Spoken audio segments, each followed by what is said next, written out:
Hi, I'm Leah from Back to Basics, and today I want to talk about foundation work, which I touched on a little bit in the last video. Foundation work is something that you work on with your dog to enable you to be in a better place to actually bring about a change in their behaviour. When it comes to humans, we have a tendency to just address things head on, and there's a time and a place in dog training and dog behaviour rehabilitation that is the correct thing to do. For example, if you've asked your dog to go to bed and they disobey and come out, then obviously you'd tackle that head on and you'd ask them to go back to bed. However, when it comes to a dog's issues, most of the time they're actually a byproduct or a symptom of something that's actually causing that behaviour.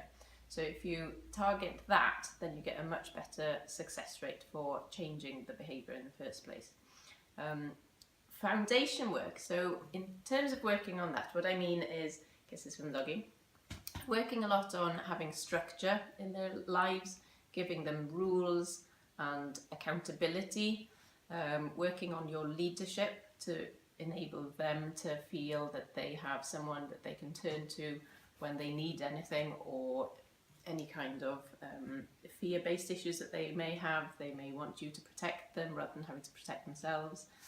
I also mean having accountability and consequences for disobeying known commands, giving them the correct guidance that they need at the right time, giving them a structured walk so that they have some mental stimulation as well as rules that they abide by from you, making sure that they do some form of duration work to learn patience, and also just making sure that you're rewarding the right state of mind. So a cool, calm state of mind, give them lots and lots of love and affection in that state.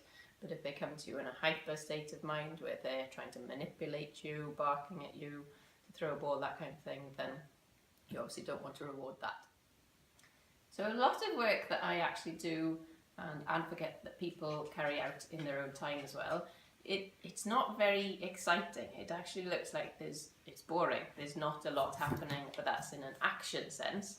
But what I'm actually working on is a mindset sense. So in terms of that, what I mean is that the dog is learning to be calm, and it's learning to have exciting things happen around it, and it stays and remains in a calm state of mind.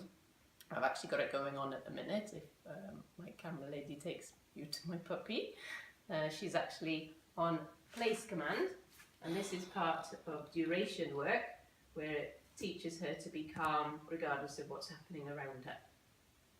So say for example your issue is resource guarding, so in other words a dog that guards an item such as food, toys, clothing, a person, a sofa, that kind of thing from their owner, and growls towards them. If you tackle that head on, you're likely to get pushback if you haven't worked on the foundation of your relationship together first, because that is what's going to bring about a change in the perception of how the dog feels it needs to be behaving around you. So my advice to you would be, before starting on any behavioural problem head on, to work firstly on setting a direct tone of your relationship with your dog, giving it tons of structure, working on permission-based training, and all of this is going to create a better mental state for your dog to come from when you actually start addressing the issue. So a universal approach to most issues is to work first of all on the foundation work.